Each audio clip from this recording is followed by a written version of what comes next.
দেখ ভাই, তুই যতবারই বলিস না যে লং টার্মে ইনভেস্ট করতে হবে, কিন্তু ভাই আমি তো লং টার্মে ইনভেস্ট করতেই পারি না। আরে কেন রে, কি প্রবলেম হলো তোর আবার? আরে ভাই কি বলবো, লং টার্মে ইনভেস্ট করার জন্য আমি আমার ব্রোকারের অ্যাপের মধ্যে তো এসআইপি বা টাকা ফেলে রেখেছি, কিন্তু যখনই আমি খুলি না বারবার আমার দেখতে ইচ্ছা করে।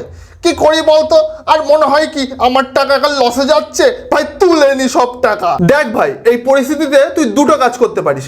এক, তোকে নিজের মধ্যে সেলফ কন্ট্রোল রাখতে হবে যে ওরকম বারবার দেখার কোনো দরকার নেই, লং টার্মে ইনভেস্ট করছিস না। আর 2 নম্বর ট্রিকটা একটু বুদ্ধির, যদি তুই অ্যাপ্লাই করতে পারিস, তুই একটা কাজ কর না, তুই একটা অন্য অ্যাপ্লিকেশানে আরেকটা ব্রোকার অ্যাকাউন্ট খোল, আরেকটা ডিমার্ট অ্যাকাউন্ট খোল, সেখানে লং টার্মে ইনভেস্ট কর। আর ভুলে যা অ্যাপ্লিকেশনটা দরকার পড়লে তুই ফোনে এক কোনায় রেখে দে, খুলিসই না।